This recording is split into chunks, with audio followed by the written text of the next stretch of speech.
I think we have 6 claps there. You don't have to clap at once. I only needed 1 clap, guys. Goodness sake.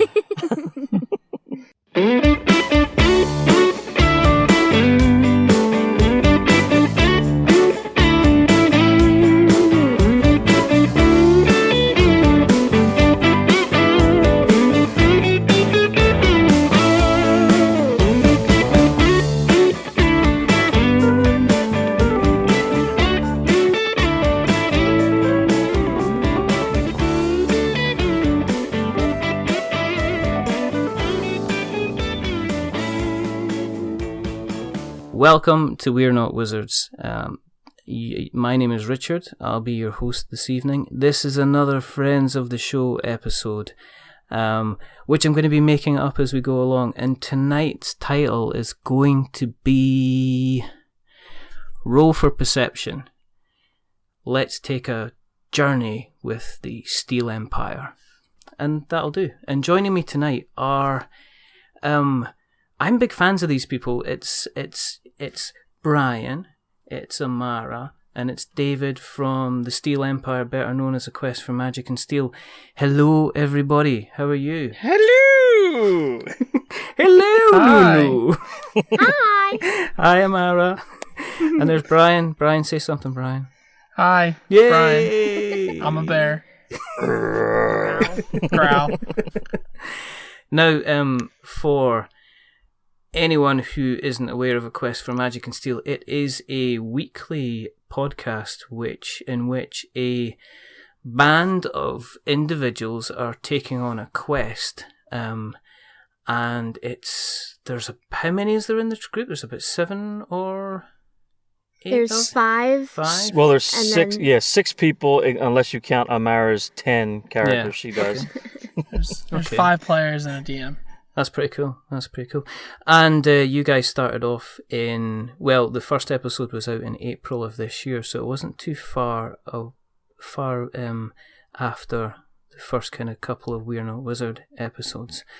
For anybody joining us for the first time, the reason that we do this podcast is because there is not simply enough podcasts out there about board games. And also, there is not enough podcasts out there, just a couple of people talking. And we have got a plethora of people talking tonight, haven't we? So, Wait, is that sarcasm? No. It could be. Maybe. I don't know. Yes, it is. Kind of sarcasm. But first of all, listen, thank you very much for coming on. As I'm sounding a bit giddy. It's like I've had like 3 bags of Haribo or something like that, but I'm genuine, and I've just had all the blue ones, which there's no natural blue colour out there, that's just a complete chemical, but I'm genuinely excited to have you guys on because I am a regular listener of the show, and for anyone who isn't aware of what A Quest for Magic and Steele is all about, guys, Amara, do you want to tell everybody out there, because I said meh and got it wrong, but do you want to tell everybody what A Quest for Magic and Steele is all about? Sure. Quest for Magic and Steele is a Dungeons and Dragons game, tabletop role-playing, voice acting thing. It's all a collaboration of all of that. I DM the game, and my dad, sister, brother, and 2 friends are in it, and they play through my story that I make up. And is this, what we want to do is we want to kind of find out, obviously we'll talk more about the game itself, but obviously a couple of members of the family going on. David, did you enforce enjoyment and fun into your children's lives from an early age? Did you Force? Yes, my middle name is the Enforcer, and my children follow a strict line.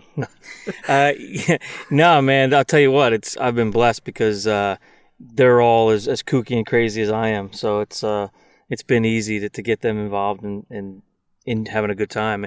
I mean, they're all like just crack ups. They all sing and dance and play board games together as a family. So it's Not it's really awesome. singing. It's more like yelling across the house.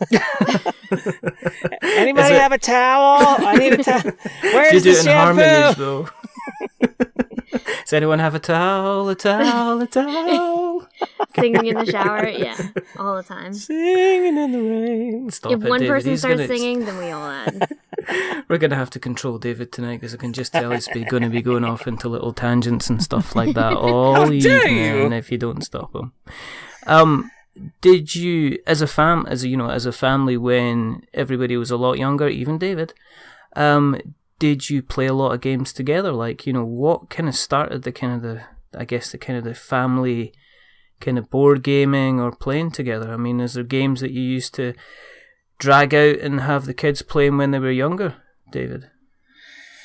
Yeah, I mean, we started out with the basic garbage games, like Monopoly and what were the other one we played? I mean, when you were little kids, Yeah. Life. Yeah, we did Chutes and Ladders when you were little. The chumpy board games because I didn't know much about the cool board games that were out there, the European style, and not until much later. I mean, really, I guess it was Brian's influence when you guys were hanging out together. Because Brian and Amara are almost married. I mean, they're boyfriend and girlfriend for a long time, so we consider him part of the family. But since they've been together, it's been the D&D thing they started doing together, and then I started getting interested in other things like that I've never done before. So then we started getting into more European style board games. I think that's when that kind of changed, right? Yeah, and we've always really done a bunch of video games together too. Like my parents were heavy on Mario, so we had like Mario!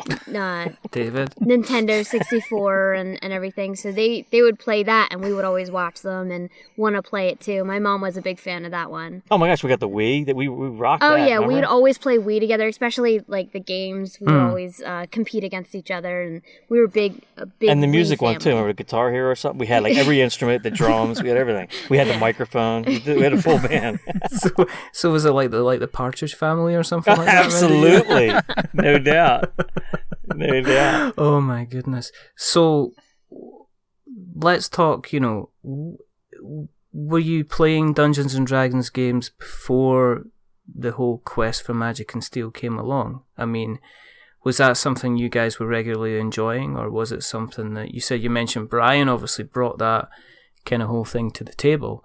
So were you playing Dungeons and Dragons before even the idea for the podcast kind of appeared? Yeah, I think we're all going to answer that. I'm going to let Brian start. Yeah, Brian. Those guys, Brian. those guys are actually how it started from the inception. We started playing Dungeons and Dragons a few years ago when one of our good friends went away to college, and his friends introduced him to it. And then he came back and he showed it to us, and we immediately fell in love. We were constantly making characters and thinking up stories and ideas. And then eventually we introduced D&D to Amara's whole family. And they're all they all got into it and started loving it. And then David started looking up podcasts, and he's like, "Oh, we can make a podcast. We all love D&D."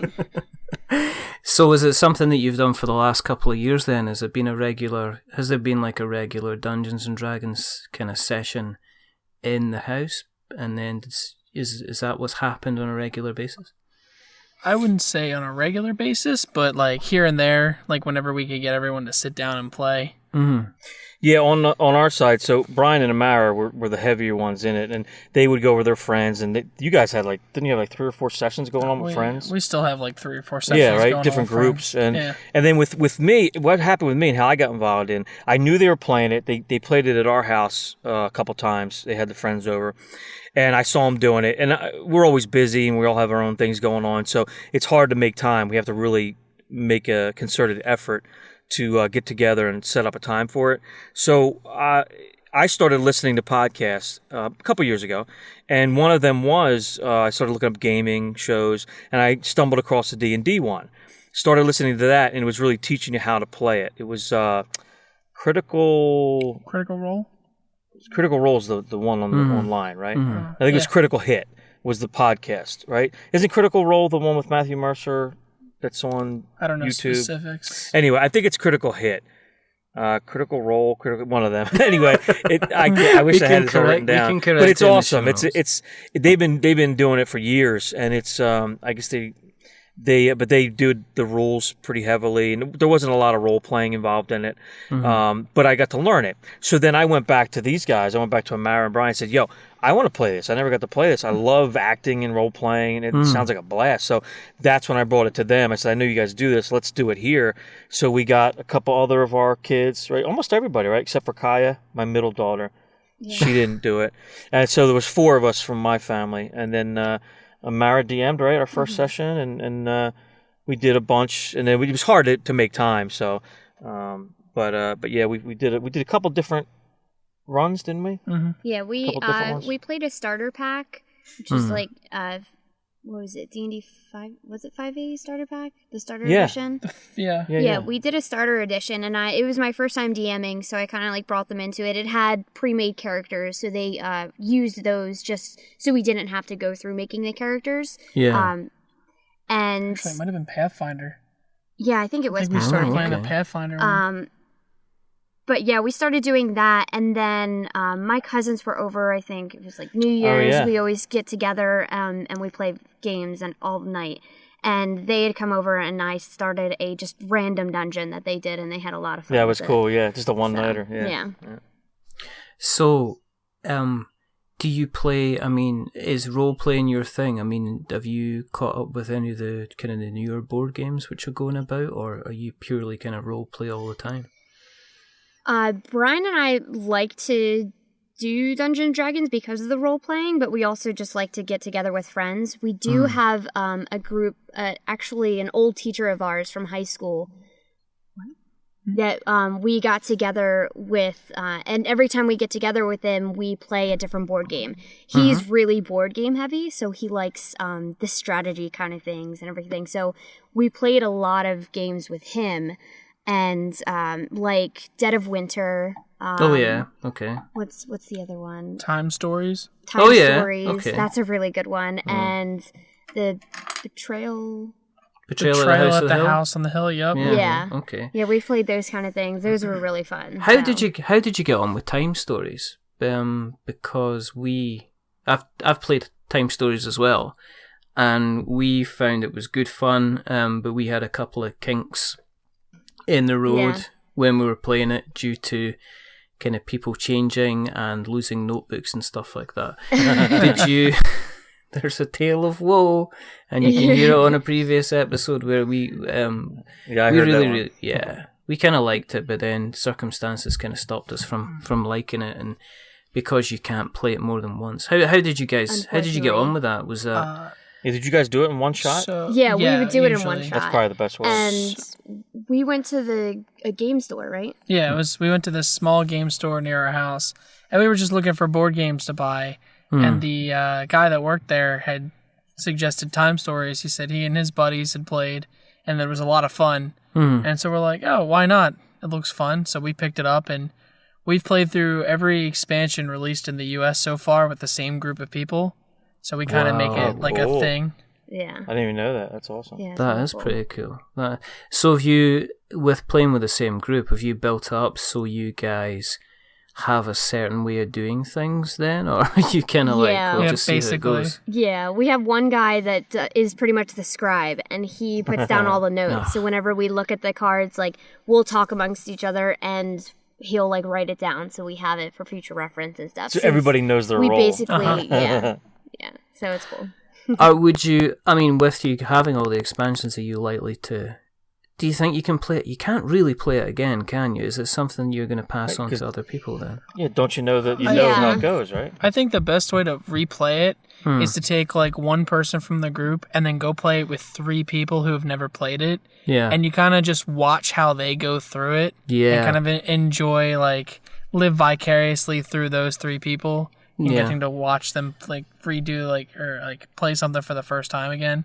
Yeah, I mean, that's what we found was that the person that had played was still trying to play. So they were kind of not giving clues, but trying to give clues at the same time. So how could you help? It's like, human nature. How could you not? I know. It's kind of like, go left, go. Kind of, you're looking at him. He's kind of, what are you doing? Just shaking your head. Yeah. I'm scratching my eye. You're pointing at the card. No, I'm definitely scratching my eye. Oh, what, your eye's on the table? Is that what we're doing here? It's a pretty set though. Like we just rented a house, me, Brian, and one of our friends, and we have this like inside the wall kind of glass shelving, and we have it just placed up there, and it's just like you see it right when you walk into the dining trophy room, case, and it's beautiful. I love to see it right there. So, Magic and Steele. I mean, let's spend some time on that because I've listened to a few Dungeons and Dragons kind of podcasts. So when I first kind of saw that you guys were out there and you were on Twitter and you were kind of making people aware of the show, I must admit I was kind of like I'm not sure, because some of the Dungeons and Dragons ones, they tend to go kind of very, very kind of deep. They're quite serious. They almost seem to be acting out their actual kind of realistic kind of, let's live in a fantasy world. Yeah, or the other extreme. They're totally insane. They're sitting there drunk and just cursing and just annoying. Some of them are bad. Yeah, everybody kind of sits around and just, ends up swearing at each other, and you end up with 45 minutes of folk just going, I rolled the D20, okay, I got 5. Then you guys came along, and what was different was it was very, very kind of accessible from the beginning. I mean, when you sat down, and you must have planned this out, I mean, how long was it between you saying, I mean, where did it actually come from? What was the idea to kind of sit down and go, listen, this is good enough and entertaining for us, to moving to it being kind of, this is good enough and entertaining that maybe other people would be interested in doing it? I mean, Brian touched on it briefly, but David, you maybe want to expand on how we got to where we are today with the show.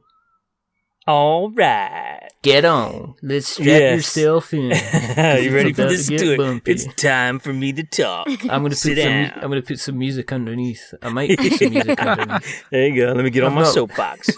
I'll need to go onto the Wikipedia for Audacity and how do you put in background music? Anyway, sorry. I'm interrupting you. I promised myself I wouldn't. Anytime. So, this is a cool story actually, because it's kind of exciting. So like I said, I travel a lot with work, so I hate the radio. So I found podcasting. How did my first show of podcasting?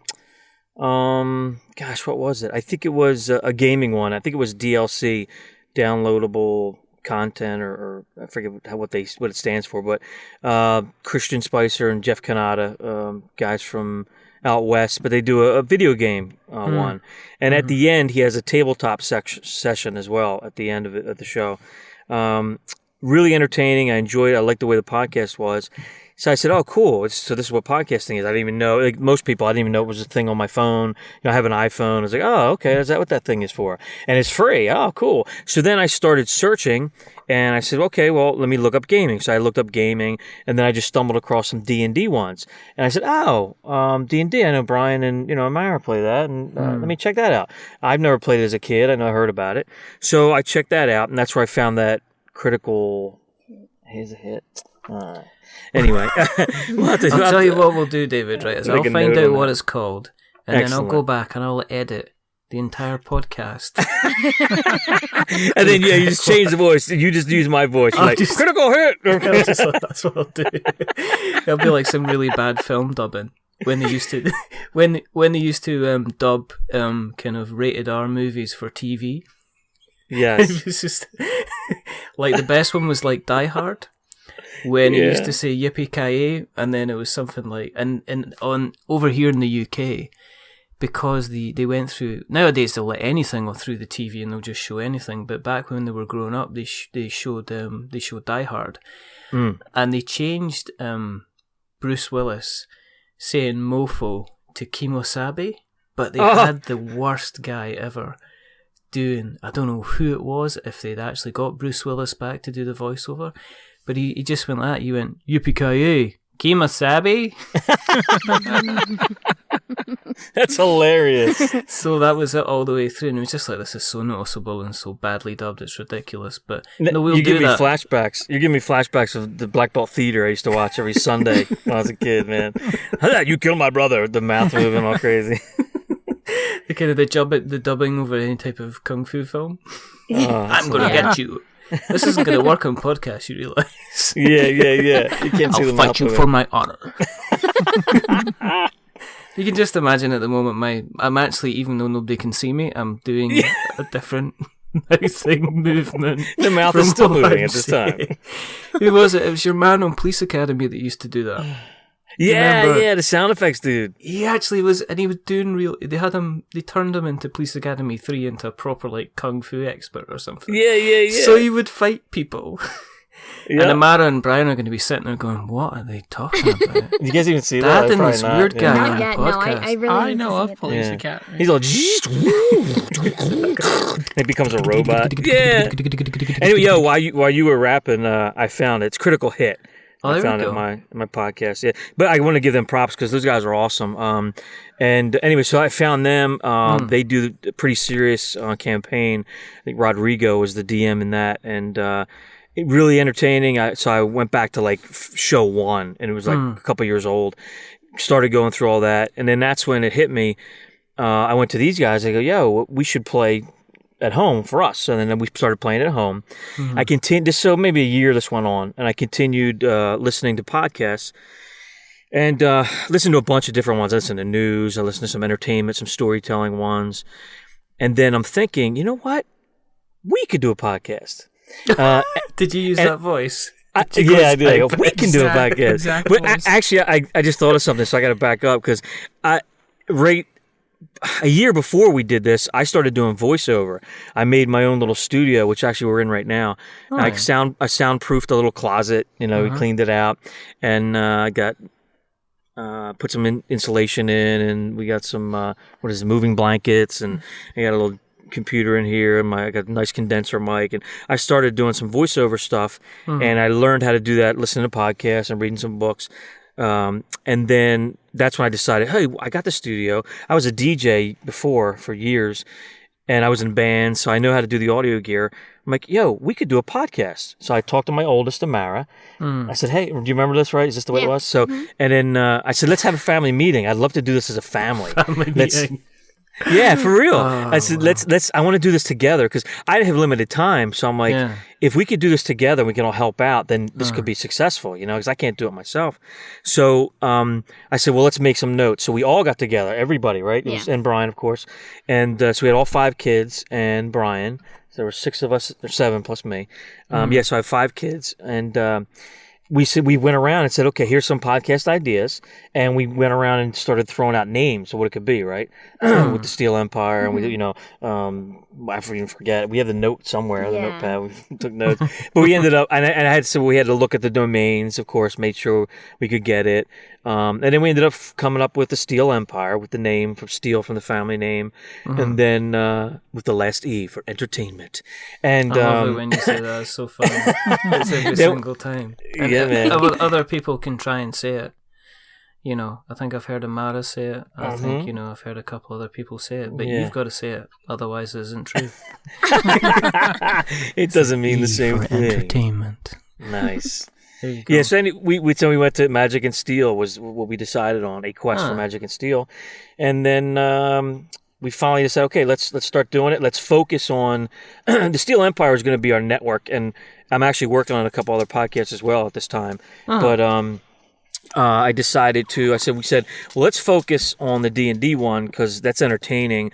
We can set up a date every week, and we can have a good time playing it, and it'll get us. Because I've never done podcasting audio, so it would be new for me, a little more intense as far as the editing and uploading and the website and stuff like that. So I said, well, let's focus on the one, get that going for a while and get that successful, and then we'll move on from there. We want to do an interview show. We were talking about doing just an improv. We tried like a round table. A round table, which we kind actually of. did a little bit, but we just didn't have the time. It's hard for that. Yeah. So that's it in a nutshell there. So so Amara, when David sat everybody down and said, okay, we're going to do this, did it take you a lot of convincing, or were you like, yeah, I'm quite happy to do the D&D, but do we have to record it kind of thing? No, I mean, we do a lot of stuff as a family. Like when we try to, we're always together doing things, and we have a good connection with each other. So when he said, let's do a podcast, I was like, awesome. I'll do this, so-and-so will do that, and so-and-so will do that. Now, the first day that we did the recording, I was kind of like really nervous. Yeah. Because I don't think of myself as a very good DM because I haven't really had any experience. So I kind of didn't know how to start it, and I wasn't sure what I really wanted to do, but I think it's worked out so far. I like the turnout that we've had. Absolutely. I mean, what I guess the main thing is it's for me anyway, is the accessibility, because as anyone that's listened to this, been listening to the podcast, I haven't done role play. I'd be worried I would just spend most of my time just talking absolute nonsense. So I decided instead to do a podcast, which is me sitting around talking absolute nonsense. But I've never done the role-playing side of things, so one thing I found about the show was how accessible it was to people that didn't have much of a clue about the kind of the Dungeons and Dragons scene. I mean, was that something you were consciously trying to do, Amara, when you were DMing, or were you just kind of glad to get to the end of the episode itself? Or, I mean, how much planning do you do, I guess, is the real question. Actually, let me answer first, and then you jump in, because I have a thought on that, because I actually, in our meeting, we talked about it. I decided when we did the D&D one, I told Amara too, I said, I want our focus to be, we're all going to have to learn good mic technique. The focus is the recording. So we're going to have fun and play around with it, but I want it to be, the whole focus here is to make it entertaining for the people that are going to listen in the future. That's our focus, because me as a podcast lover, this is what I want to listen to, this kind of thing. I want it to be accessible for me. I want it to be something enjoyable, something where I can just shut my brain off, pop my earbuds in, or as I'm driving, and just have a good time and fun and join in the quest.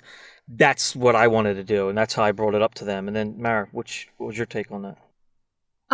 Well, normally playing D&D with my friends, we would sit together for 4 hours, 5 hours, 6 hours, and we would just play a campaign or just part of a campaign and not get it all finished. But doing the podcast version of it, we kind of just sit down for only like an hour, maybe not even, and we do a recording with that. And that kind of helps me with planning because I don't have to plan too far ahead. A lot of my planning is kind of the 10 minutes beforehand where we're getting ready to hit the record button. Eating our donuts. And drinking our coffee to make sure. Do you have now a podcast tradition then? Is it kind of like donuts, get some absolutely, apple juice in. Amara calls on her way over. All right, what's your order? Brian needs his milk and his bear snacks to get him in the mood. Geb cannot function properly without it. Geb cannot we know this. Geb is a silent character, a strong silent character who was really, you were kicking some ass in one of the recent episodes when you got pixified into a dragon. Yeah. And that was the live show. I do listen. You're kind of like over here. I think your episode comes out on a Monday morning. So if I'm feeling a bit kind of like, oh, it's Monday, then put you guys on because I can listen to you guys and I can listen to somebody else on the way on to work, and it kind of sets everything kind of going. Anyway, what I was as I was saying, with it being then shorter episodes, as you said, with it being shorter episodes, Amara, I mean, how much do people know about what's happening in the story? Is that something that you're completely keeping to yourself? Does anybody actually know how it's going to turn out?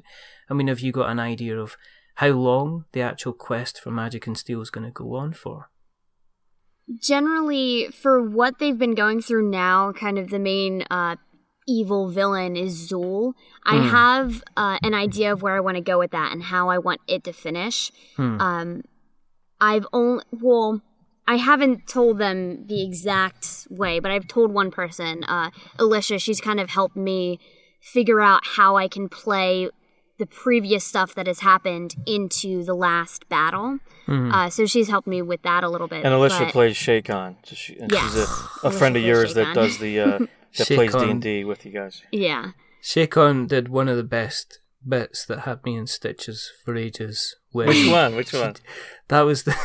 It was the one where she was kind of talking normally, and she just went, "Guys, I've had enough. Yes, if you can just leave me alone." And it was like, I just remember it because I was stuck in roadworks, and I'm sitting in the car, and there's the person in front of me looking in the rearview mirror and watching me kind of look like I'm having some kind of fit because my shoulders are going up and down as this thing's going in the car. And I went back and went, that's just...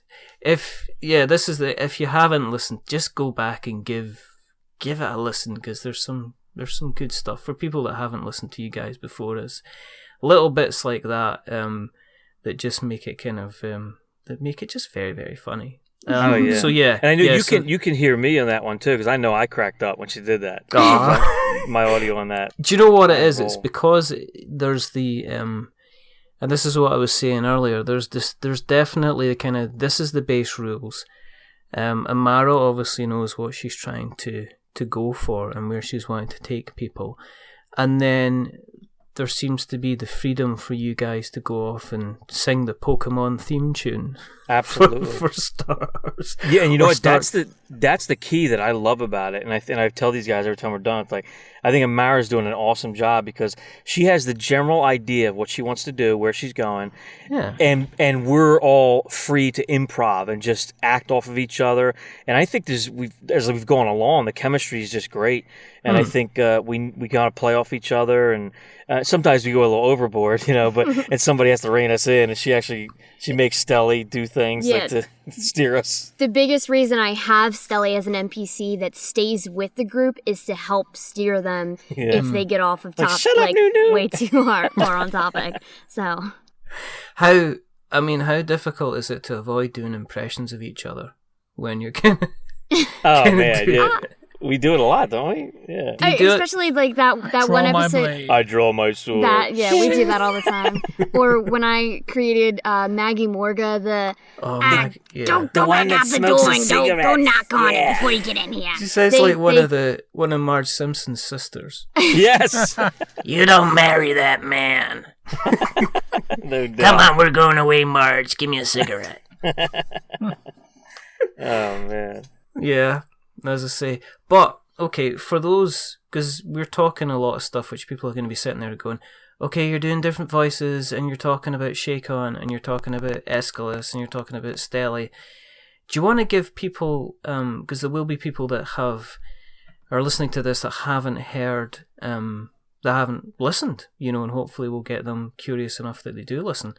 Do you want to give a brief, kind of maybe a quick rundown of the characters that are in A Quest for Magic and Steele? Yeah, I'll just say to the people that haven't listened yet, you better listen or I'm going to come to your house. Oh, no, I'm sorry. Oh, you want to be serious. I'm sorry. No. I mean, you can say. That's a threat from David. And you can find him at Steel Empire on Twitter. Yeah. Don't direct your ire in my thing. I'm not, we don't endorse threats at We're Not Wizards. Just gentle reminders. If you don't listen to the podcast, we're coming after you. We're coming for you. Good, Mary. You want to tell her about everybody's character? Yeah. So I'm the dungeon master, and I kind of play through the story that I have in mind, and I have characters that the party meets and helps them along the story and figuring out the quest at the end.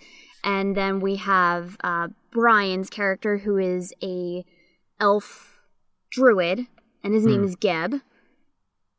And then we have Alicia's character. She is a dwarven wizard. He's a little cowardly, so he was very scared. And he's got some connections with the evil villain Zool, so that kind of mixes in there. He's guilty! David. He's got a lot of character development in this, too. And then we've got David's character, And a which big is belly. Nunu, For goodness sake. who is a Nunu! Hello! who is a gnome bard. Bald? Yes. For goodness sake. David, we're trying to be serious here. Who is David? And No, then you stop it now. My sister Shayna, who is Rashandla, which we've actually done. Rashandla. Everybody loves Rashandla. I'm sorry. We've done a backstory on Rashandla too in a couple episodes, so you get to learn where she came from. Yeah. And she is the warrior tiefling. That was fun doing. Barbarian. Yeah, sorry. not a warrior. She's the barbarian tiefling that has kind of weird quirks, and you figure out how she got those weird quirks. That's a good way to put it, her, right? Weird quirks. Slightly weird quirks. I'm going to set you all on fire. Yes. And it's going to be pink. Yeah. Exactly. It's fantastic. And then last we have Josiah, who is Aeschylus, the broody fighter, human who draws his sword. Draws his sword all the time. Yeah, and they all get together and they band together, and they are in this different realm that they are not used to. They've never been there before. They all kind of showed up together, and they're trying to help each other out to figure out how to get home. So that's basically how. By the story defeating is. the evil Zool. Yes. Cool. Is that taking a break from Ghostbusters? No. It's a different Zool then.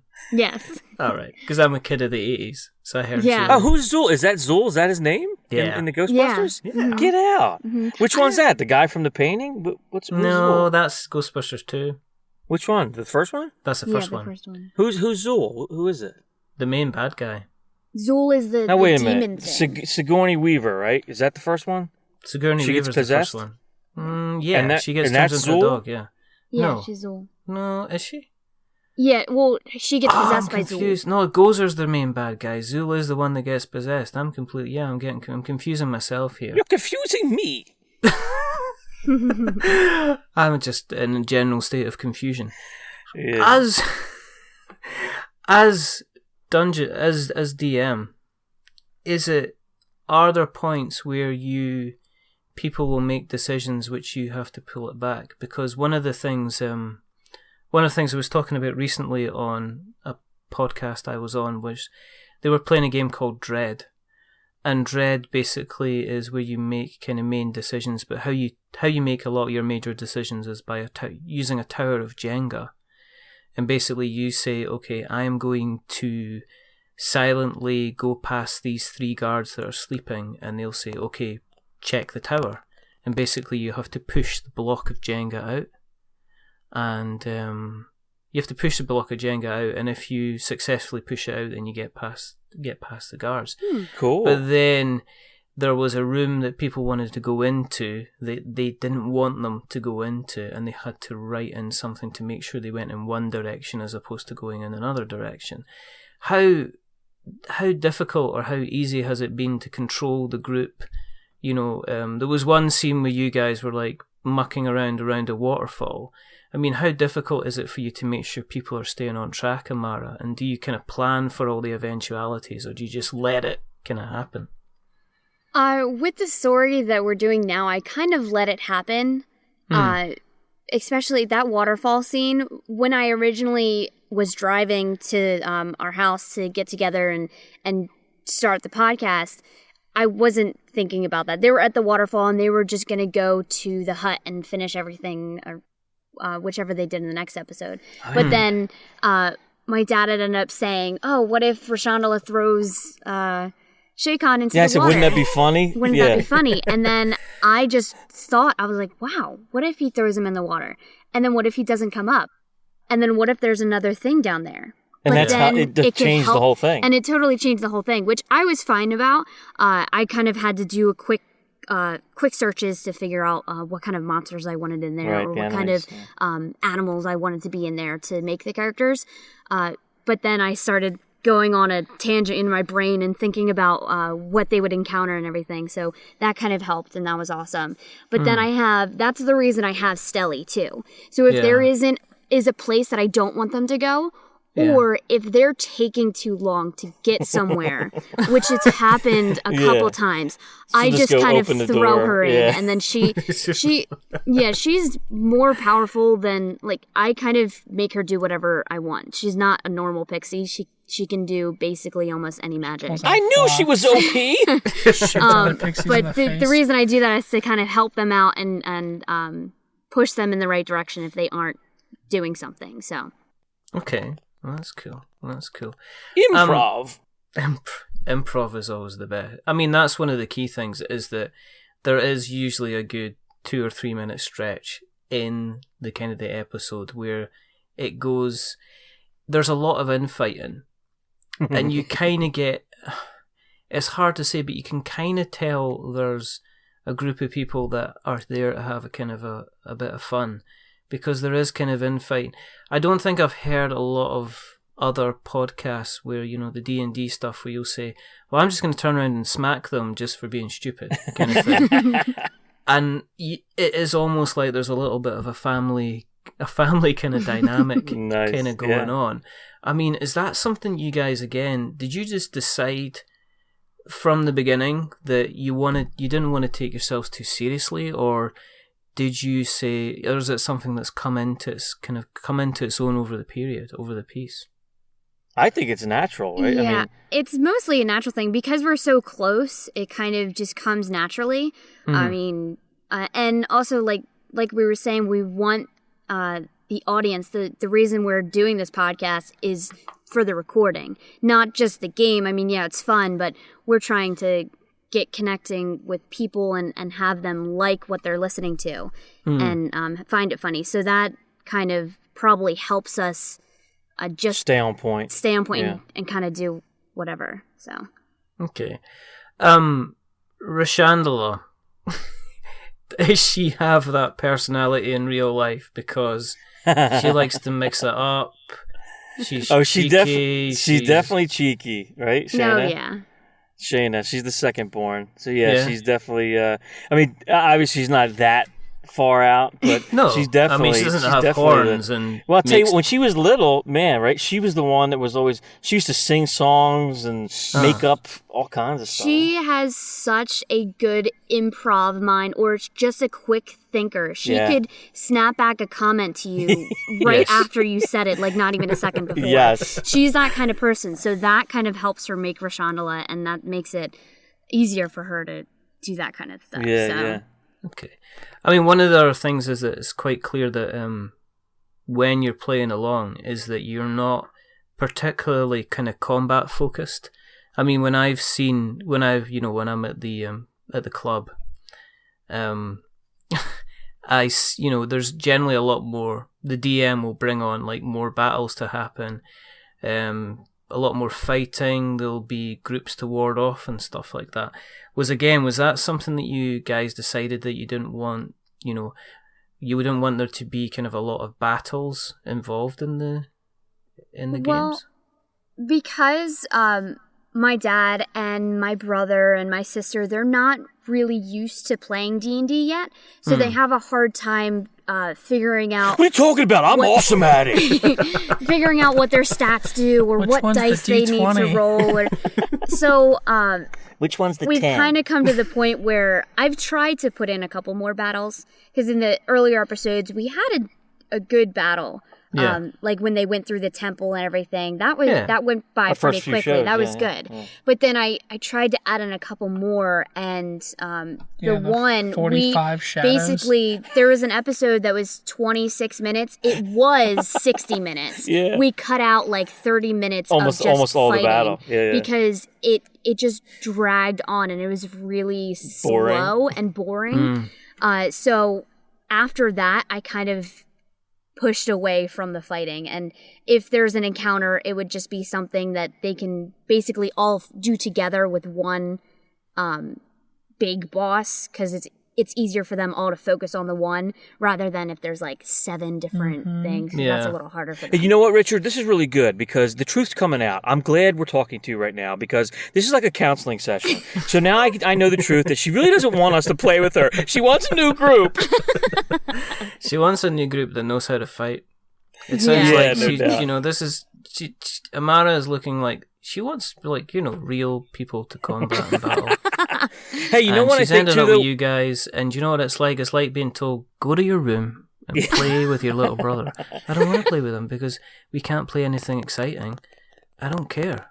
Well, you know, when you were saying that, I was thinking, I think most people too, you're saying like the club, I think a lot of people that don't have that natural improv or don't have that tight relationship, I think it's easier for a DM just to do a lot of battles and stuff because it's just, to keep it entertaining. But with us, I think we're just so loose and natural and improv, and we're kind of just messing around. It's easier, right? To just do the improv to and roll the story. with it. Yeah, and I guess, as you said, your focus is on the recording as opposed to providing a D&D experience. But at the same I think the height of the rolls that you get is roll for perception.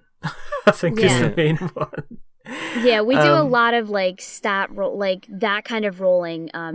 We play it in. Hey, that's a good title for the show. Roll for perception. I'll tell you what, I'll go back right now and I'll edit it. So you'll get a muffled and they'll go, okay, let's call it Roll for Perception, the journey about Dungeons and Dragons with the Steel Empire type thing. I could do that. How does that sound for you? We like it. That's good, then we'll roll with it, sir. This is, you've done the traditional D&D. I mean, the campaign is going to come to an end at some point. Are we going to see more of Steel Empire in maybe a different setting? Are you going to embrace a different system? Are you going to do something like, say, maybe set in space? Are you going to go for a different... Yeah, we've been Funny thinking you should about mention it. That. Star Wars. Yeah, we love Star Wars. We love all basic sci-fi and everything like that. So we're looking into other types of role-playing games that are more heavy role-playing and not as much fighting style, because that's basically what we're doing. I just haven't looked and compared a lot of them yet. We actually have one that somebody on Twitter who was checking out our show, and he sent us his Kickstarter RPG game, and he's at Solar Echoes RPG. He sent us all his stuff for and I'd say that's a sci-fi kind of alien races and stuff. So we're going to probably try to do that. We're going to go over all the game information and see if that's something we can run for the next season. Because I guess what you don't want to end up is you don't want to end up with something which seems to be lovely and full of story, but then ends up being, you go to open the door, roll for strength, roll for dexterity, and you end up sounding like you're a guy rattling around his false teeth in a glass kind of half the time with the number of kind of the dice rolls that you're doing. With the show now being, it's a fair number of episodes down the line now, are there kind of characters that if you were going to be another character in the show, who would you be and why? And this is going to be Brian. You can answer this question because you've been getting away with a lot, Brian. Don't pretend to think you can get away with this by sitting and not saying very much. Who would you be, Brian, if you could be any other character? Who would I be? Yes. A rogue. A rogue. And who else would you be as part of the group if you could swap roles with somebody? Oh, if I could swap roles with somebody? Yeah. That's tough. Probably Stelly. So you can be the power. Let's hear your Stelly voice. Yeah, let's hear your Stelly voice. Hey guys! It's Stelly! Oh dear, it's Stelly with a cold. I'm just getting over a little something right now. I'm all powerful. Oh, I sound like the Pinocchio at Shrek. Yes. I always wanted to be a real boy. Yeah, that down good. Oh, I'm just gonna stop that. That's just not good. What about you, Nunu? Who would you like to be? No one but Nunu. I am perfect. In every way, Nunu. Are you sure? You know what? We actually played one of our homegrown ones. I was a Dragonborn monk, and I really liked that. I think I'd like to bring that back. Yeah. And trading with someone. Yeah. Probably the tiefling, Rashandala. I'd like to be a barbarian tiefling. That'd be kind of cool. I think you just want horns on your head. Yeah, and to no have doubt. long flowing hair. It's time for dinner. Oh, you like that fish? That's mine. Thanks, buddy. I have so many friends. And Amara, would you want to let somebody kind of take over as DM? I mean, if there was anybody you wanted to be, who would it be, do you think? No! You're not allowed. No, yeah, I could definitely. I mean, my friend Lisha, who is Shaycon, she's DM'd a couple campaigns for Brian and I and a couple of our other friends. And she's really good, and she's good at improving as well and just doing random dungeons kind of things that she makes in her own characters and stuff. So she would definitely be a good one. My dad could probably do it too. He would just have to look at the rules a little more and try and figure out where you want to go first. There's your challenge. David. David's running a campaign. You've heard it first on We're Not Wizards. That's an exclusive. David is going to be running a D&D campaign. Now we have that recorded. Don't say the third time, then it becomes law. Don't say the third time, he'll appear behind me.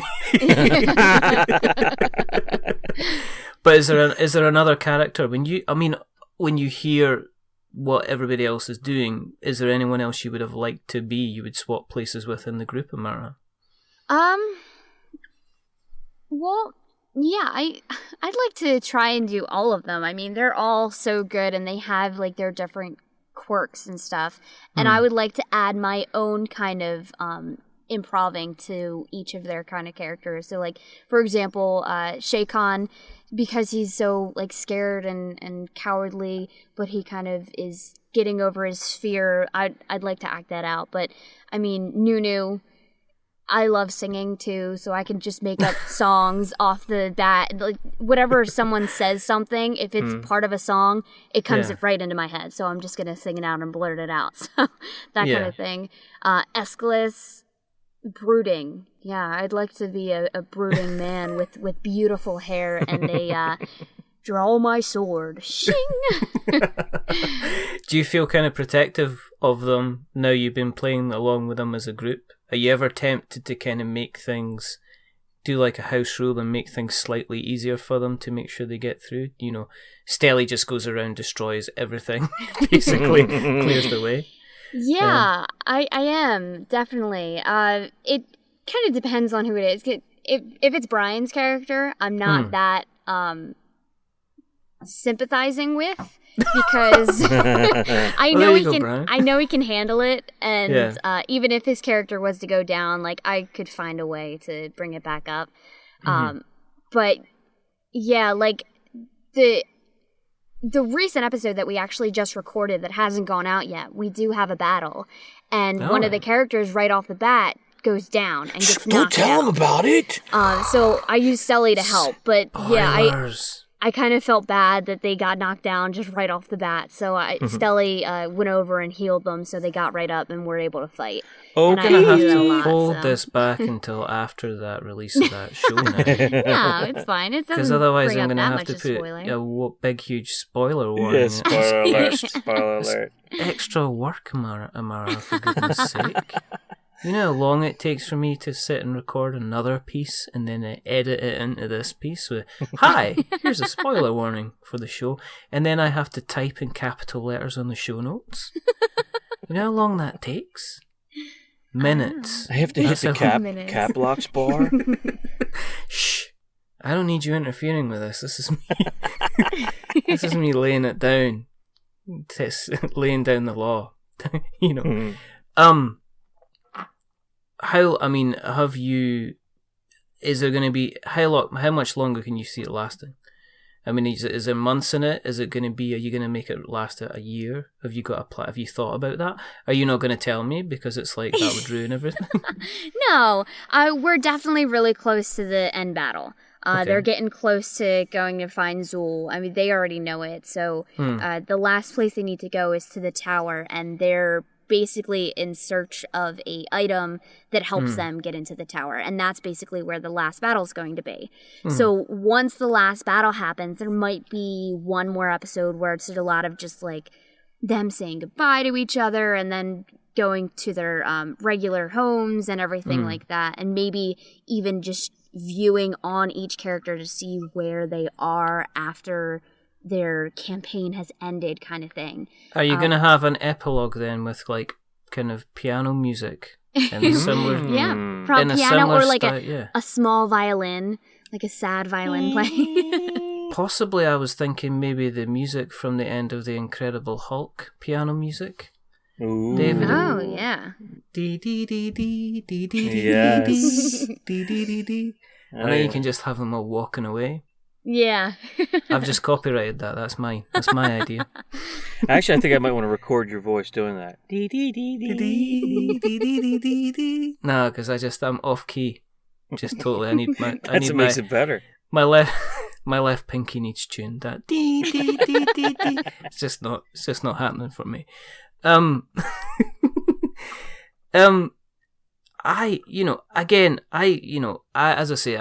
been kind of like an excited puppy because I have been wanting to speak to you guys for a while, and it's been months, and I think me and David have been talking for some time now, and he's always offered a lot of encouragement. You've offered some valuable feedback. We've had a couple of technical discussions.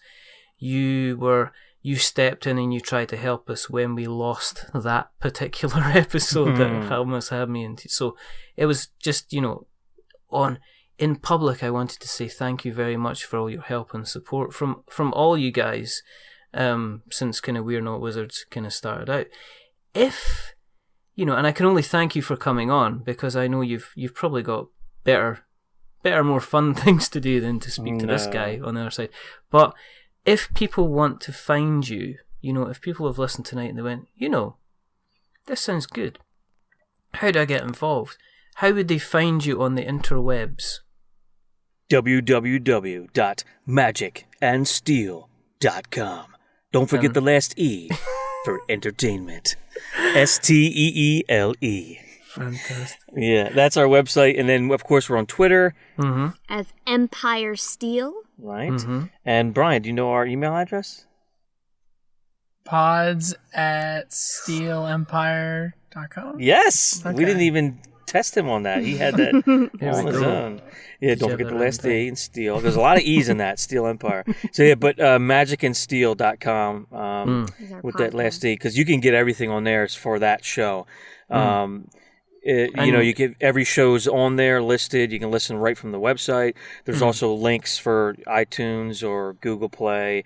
We're on every player there is. We're on iHeartRadio, iTunes, or TuneIn, Stitcher, Spreaker, Podbean. You can find us anywhere you want. You can even, if you have the Amazon, what is that, the Echo? You can even, that's awesome, man. I did it the other day. I was like, Amazon or Alexa, whatever your name is, play a quest for Magic and Steele. And she said, okay. And I said, what? I never found that. It played the latest episode from TuneIn. Awesome. Oh, I almost had a heart attack. I was like, yeah, check this out. So anyway. you can basically find, you can find a quest for Magic and Steele just basically by shouting. Yeah. That's what we're saying here. That's We'll pop up advanced. in your living room. It's fine. Just talk to various electrical equipment. Before you shout it into your electrical box. Before you draw to an end, I need to say something. Make sure you give our love to Colin, because I do miss him when he's not on. No. So say hi to him.